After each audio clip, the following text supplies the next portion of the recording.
Turabaramukije kandi turabahaye ikaze mwe mwese mudahwema gukurikira ibiganiro vy'iyimbonesha kure ya Hejuru TV hamwe n'amakuru tuba tugenda tubashikiriza mu bisata bigiye bitandukanye. N'umwanya rero kuri uyu wa kabiri kwigenekezo rya 27 kwezi kwa gatanu 2025 tugiye kubanyuriramo vyinshi bigiye bitandukanye biriko biraba mu gihugu c'u Burundi. Ubugambanyi, ubuhemu ndetse no kwigira mwiza ngo nivyo biriko biragaragara ku bapastori bo mu gihugu c'u Burundi. Turaza kubigaruka ku gusa rero yuko iyi nkuru tuyitangura, reka turamutse mwe mwese mudukurikiye muri mu bice bitandukanye imbere mu gihugu c'u Burundi, yaba mu ntara no mu bisagara uko ari bibiri, ni Gitega hamwe na Bujumbura, abo ni ku migwa mikuru yompi y'u Burundi. Mwese rero turabakengurukiye cyane ko mudahwema kudukurikira. Harabadukurikira tuzi neza ko bari mu bihugu bibanye by'u Burundi, namwe turabaramukije. Ariko umugabane wa Afrika no ku yindi migabane ya kure, mwese ntimucikwe n'aya makuru kandi turabakengurukiye cyane ko mubana natwe umunsi ku yundi. Isidore Mbayahaga ni pasiteri, mwese muramuzi, ndetse akaba akundwa n'abantu benshi cyane bivanye n'inyigisho ziwe n'amajambo yiwe, dore ko ari umupastori aba ku mbuga ngurukana bumenyi. Isidore Mbayahaga mu minsi iheze yagaragaye kuri chaîne za YouTube zigiye zitandukanye imbere mu gihugu c'u Burundi, ari yitwa African TV n'izindi zigiye zitandukanye, aho yagaragaye rero ariko araryoza inzego z'u Rwanda mu majambo rero yavuzwe cyane mu mezi abiri aheze n'umukuru w'igihugu Varisito Ndayishimiye, aryoza igihugu c'u Rwanda ndetse avuga ko u Rwanda rwoba rwarateguye gutera igihugu c'u Burundi. Isidore Mbayahaga wewe nawe yafashe uruhande rwa Varisito Ndayishimiye, aragenda araryoza abategetsi bo mu gihugu c'u Rwanda, abari mu nzego z'igisirikare c'u Rwanda, harimo kandi General James Kabare wo mu gihugu c'u Rwanda. Ivyo byose rero bikaba bigaragaza ko Mbayahaga ngo ashobora kuba ari igikoresho c'ubutegetsi bwa Evariste Ndayishimiye kandi mu kagwi ka Varisito Ndayishimiye. Isidore Mbayahaga hari ikiganiro rero ahejeje gukora mu minsi iheza, aho yagize ati Gaston Sindimwo n'umukunzi w'inda igihemu, ngo biraboneka ko asigaye ari igikoresho c'u Rwanda, kandi iyo abagukoresheje bamaje gushika ku nyungu zabo kugira rero ntuzomena amabanga yabo nibo bakwica.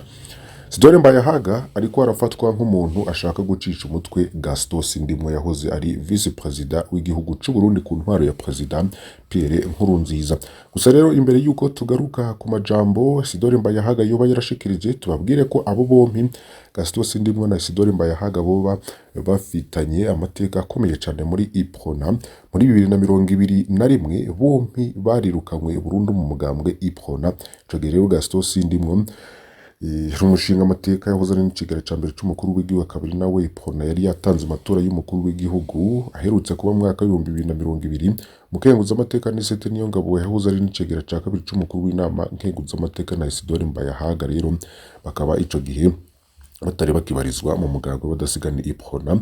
Ico gihe rero imvo n'imvano byaraye batumye birukanwa burundu, bikaba bitaramenyekanye. Gusa imbere yaho rero muri 2020 hari umurugwi ho badasigana mu gisagara ca Bujumbura wari urongowe na Isidore Mbayahaga uvuga ko utemera umukandida wa Iprona Gaston Sindimwo. Bagize inama rero usaba abanywanyi bari bashigikiye Mbayahaga n'umugwi wiwe gushigikira umukandida wa CNDD-FDD Evariste Ndayishimiye mu matora y'umukuru w'igihugu yo mu kwezi kwa gatanu muri 2020.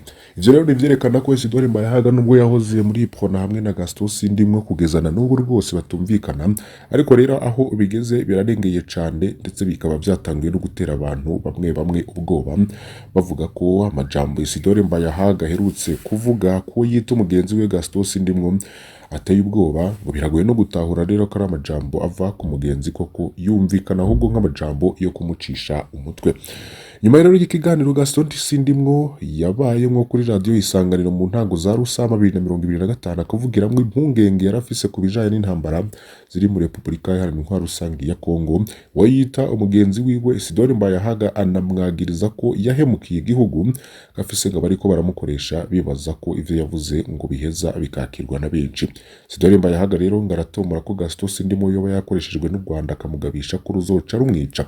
Gusa rero nakaba aramaze kumva amajambo nk'aya ku muntu yitwa umukozi w'Imana akavuga ko ariko hanura mugenzi wiwe, kirazira kuvuga ibintu nk'ibi atamatoza akomeye ubanje gukorana rirya ingaruka z'amajambo nk'aya mu Burundi zishobora kuvamwo n'urupfu rw'umuntu. Bivuze ko rero amajambo ya Pasiteri Isidore Mbayahaga ashobora kwicica Gaston Sindimwo. Mbayahaga azwi cyane nk'umwe mu mu gutwi kwa Perezida Varisito Ndayishimiye, ndetse akaba nubwo hatagaragara ku rutonde rw'abashigikiye CNDD-FDD ko bari muri uwo mugambwe, abantu rero bavuga ati nta nkeka ko Mbayahaga ari muri CNDD-FDD kandi amabi ya CNDD-FDD nawe ngo yaramaze kuyiga, ngo n'urupfu ngo kuba yaruteza ngo birashoboka.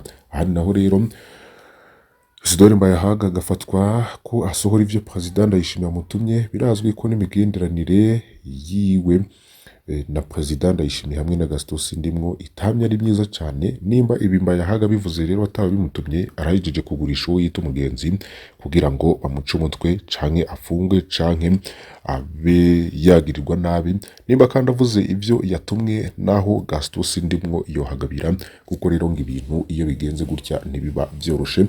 Muribuka rero mu gukurwa kwa Alain Guillaume Bunyoni, Mbayahaga niwe yagiye arashikiriza inyigisho zigiye zitandukanye, iz'igifyoti, izo gukuramwo n'ibindi bigiye bitandukanye. Byateye ubwoba abantu benshi kuko ivyo Mbayahaga yavuga mu makoraniro agiye atandukanye ya CNDD-FDD, ico gihe rero yaseruka nk'uri karigisha ijambo ry'Imana vyagiye biba. Nyuma rero bikaba byarateye ubwoba abantu bagiye batandukanye bavuga ko Isidore Mbayahaga azi ibiriko bibera muri CNDD-FDD, ahubwo ngakaza gutanga inyigisho ziwe asa n'uburi werekana ko ariko arigisha kandi ariko arashikiriza ubutumwa uyoba yahawe n'umukuru w'igihugu Varisito Ndayishimiye. Ico gihe rero wari ushaka kwikura umushikiranganji wa mbere Generale Alain Guillaume Bunyoni, ubu rero afungiwe mu ibohero rikuru rya Gitega. N'ubu rero kuri Gaston Sindimwo ngo biramusaba kugaba. Bivugwa ko rero ibintu bitoroshe habe namba, ngo niba rero Isidore Mbayahaga abivuza atawe bimutumye akaba ahijeje kugurisha uwo yita umugenzi, nimba avuze ivyo yatumwe naho Gaston Sindimwo yohagabira, kuko ngo ibintu ntivyoroshe cane kuri ibi vyagiye bitangazwa na Isidore Mbayahaga muri iyi minsi rero, ariko aboneka cane ku masheni ya YouTube, ariko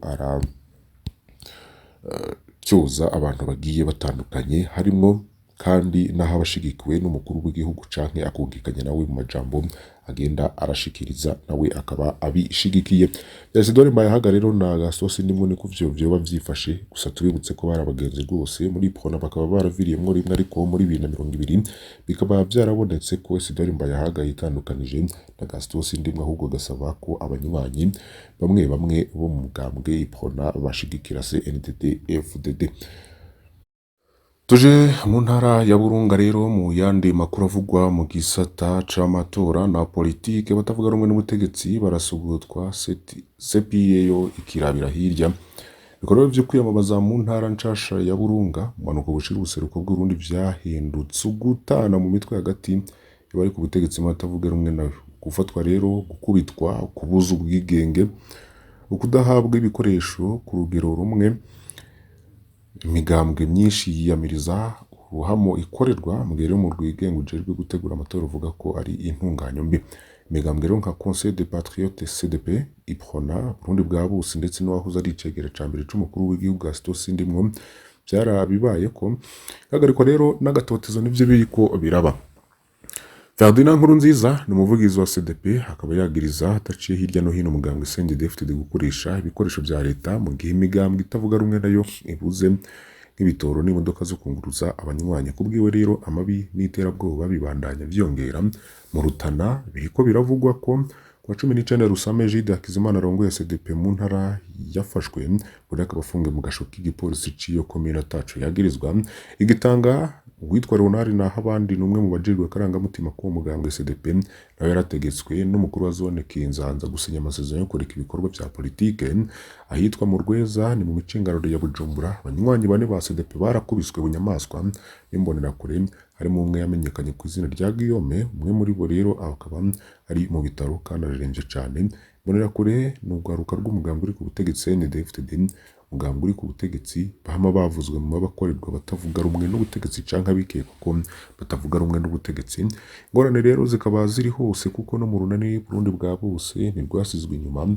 Benshi mu banywanyi barwo mu ntara za Rutana, Makamba, Rumonge na Gitanga barabujijwe gukora amanama. Ikibago rero inyamamazo nayo yaraburagijwe. Nyanza laka abanywanyi b'uwo mugambwe barahagaritswe nabo barakomeretswa. N'abanyapolitiki rero barakomeye barageramiwe kuko kuwa 26 Rusama hari ku munsi w'ejo Gaston Sindimwo wahoze ari icegera c'umukuru w'igihugu akaba n'umukuru w'ibikorwa vyo kwiyamamaza mu mugambwe CDP yarazibiwe Musongati n'umutoza akorewe komine kw'itegeko rya musitanteri yaragiye mu bikorwa vya politiki muri komine Mpinga Kayove. Nta nsiguro n'imwe rero yigeze itangwa. Nicuka kibi seni rero ngo ntivyumva na bukebuke. Olivier Nkurunziza arongoye prona ku rwego rw'igihugu yemeza ko batavuga rumwe n'ubutegetsi bariko rotetezwa kuva intambo ya mbere y'ukwiyamamaza itanguye mu Burunga. Akaba rero yaravugishijwe urongoye CP aho Filemon n'abandi umwe mu bayirongoye abifata nk'ibisanzwe ati CP ntawe ikumira uhiteguye neza arakora ibikorwa byo kwiyamamaza atankomanzi. Ariko rero ku rubuga intahe zihurira ku kintu kimwe ibikorwa byo kwiyamamaza mu ntara ya Burunga biri kure yo korohereza abanywanyi bose abatavuga rumwe n'ubutegetsi n'abakurikirana hafi ibintu bagasaba ko inzego za leta zobanyarukira mu ntumbero yo gushiraho intwari ibereye imbere y'amatora yibirije. Ngo bitabaye ivyo rero ngo abantu benshi barashobora no kuhasiga ubuzima. Ibi rero ngo bikaba bibabaje cane. Igitega hoho umuntu yikekwaho ubusuma yishwe n'abanyagihugu. Igipolisi kikaba catanguje amatohoza n'ikibuziga c'umuntu w'umugabo yari yamenyekanye ku izina rya Bubakari Nsengiyumva afise imyaka 32 caratorewe ku munsi wa kane mu manga iri hagati barabara rya Karera ni ya mbere na Karere ya kabiri hagati mu gisagara ca Gitega ku mugwa mukuru wa politike. Abashinga intahe kubw'ibishinga intahe vyinshi rero umuntu yoba yarirutswe ko n'abanyagihugu muri quartier ya Karera nyuma yo gufatanwa itonga ariko ariba. Amakuru rero twegeranije nuko yishwe yoba yasimvye urupango rwitwa Vianney Nsengiyumva akaja kwiba impuzu. Banye rero batabajwe bace batangura kumwiruka kwa Bubakari Nsengiyumva rero yoba yaraguye mu kinogo imbere yo gukubitwa cane amahiri yacikaniye aho nyene. Polisi kiremeza ubwo rupfu kigatomora kisiga caciye kijanwa ku musigiti wo muri quartier Nyamugari aho yakuwajwe janwa guhambwa kuwa gatanu uwa 23 Rusama. Matoza akaba yaratangujwe ariko nta muntu n'umwe yikekwa arahagarikwa. Bibaye no mu gihe umutekano utifashe neza mu gisagara ca Gitega gwindwi Rusama rero uheze n'ikindi kiziga c'umuntu w'umugabo Leopold Mbisa Amatore w'imyaka 42 caratowe rero mu ruzi ruvyironza ku musozi wa Mahonda muri komine rya Nsoro.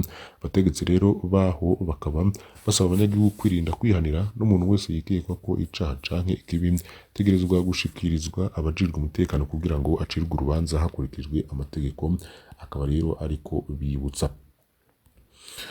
Tugendeye rero ku bindi biriko biravugwa mu myamamazo y'amatora. Igitego runani Burundi bwa bose bwasezeranye gufunguza abanyororo ba politike muri 2015 ari ku munsi w'ejo. Mu gihe rero ibikorwa byo kwiyamamariza amatora y'abashinga amateka n'abahanuzi ba komine gitegekanijwe kuwa gatanu ruhesha, runani rutavuga rumwe n'ubutegetsi Burundi bwa bose rwatangaje ko rwemeye kurekura abasivile n'abasirikare bafunzwe bagirizwa itembagazwa ry'ubutegetsi ryaburijwemo kuwa 13 Rusama 2015. Ivyo rero bikaba byarashikirijwe ku munsi w'Imana mu bikorwa byo kwiyamamaza vyabereye Gitega mu mugwa mukuru wa politike y'igihugu c'u Burundi. Muri iyo myamamazo rero Patrick Nkurunziza arongoye urwo runene akaba yamenyesheje imigambi ikomeye bariko barashikiriza imbere y'amatora. Mu vyo yemeye bikomeye harimo gufunguza abanyororo bari mu ibohero rikuru rya Gitega. Mu ijambo rero ritarimo guca no hirya no hino Patrick Nkurunziza yari yamirije ngorane z'ubutunzi no mu kibano ziriko zirasinzikaza igihugu, akadomo urutoke ku ntwaro irangwa kubwiwe n'igiturerero akamwana wa mama no kwigizayo abanyamahanga kunakoresheje miliyoni ku birometero 100. Bido y'igitoro ikabigurwa amafaranga 300 y'amarundi mu isoko yo mu Kinywabi. Nimbonera kure ziragowe nta gitoro canke isukari bakironka, niko yiyamirije imbere y'isinzi ry'abaje mu myamamazo.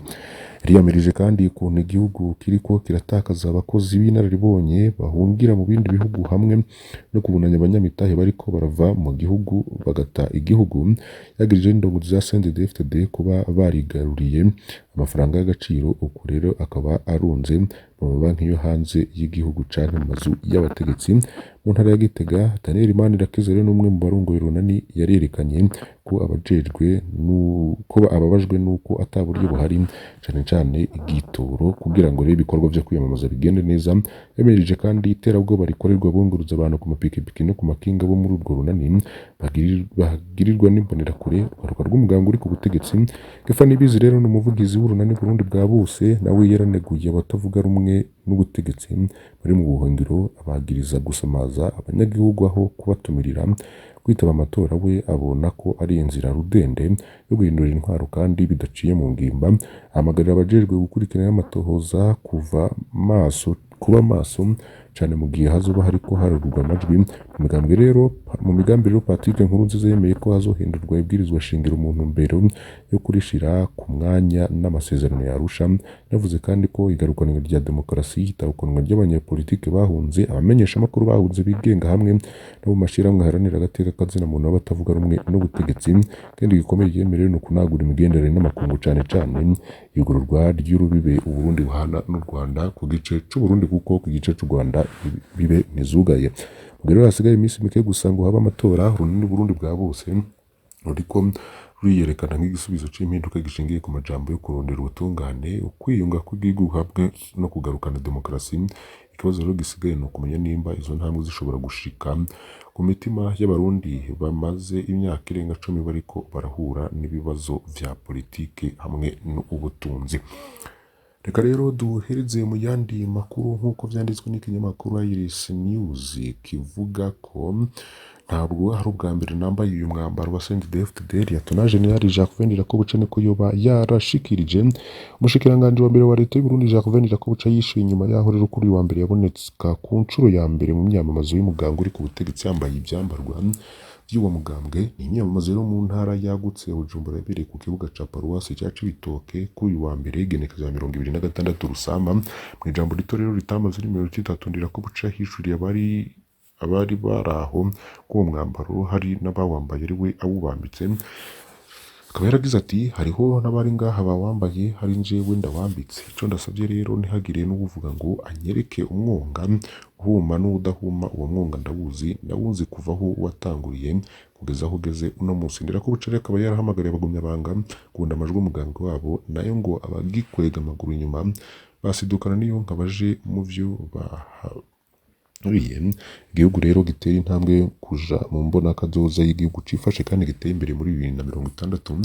Birano ndi kuri rero umunyamabanga mukuru w'umugambwe CNDD-FDD akaba yarashimangiye ko Ndirakobuca ari umunywanyi w'uwo mugambwe kuva kera bakiri ku rugamba. Yibutsa ko aho yaraswa bigatuma n'ubu agifise gucumbagira bari kumwe ku rugamba na Jacques Ndirakobuca ati navuze nti termine kuko narinzi ko irangiye.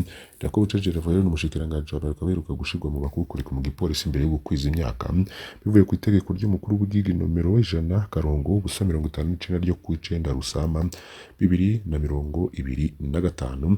Inkuru rero tukaza kuyigaruka ko hamwe n'inama yoba ikomeye yabaye yiga kuri Jacques Ndirakobuca. Mu yandi makuru tukaza kubibashikiriza ku buryo burambuye ntuze gucikwa. Ni ngaha rero duhereje basabe kugira ngo nimuze gucikwa n'ayandi tuza kubashikiriza kuri Mbonesha kure Hejuru TV. Umunsi wose turaza kubana turi kwa kabiri kwigenekerezo ya 27 kwezi kwa 5 2025. Imana ibahezagire, Imana yakugira ibikorwa vyiza.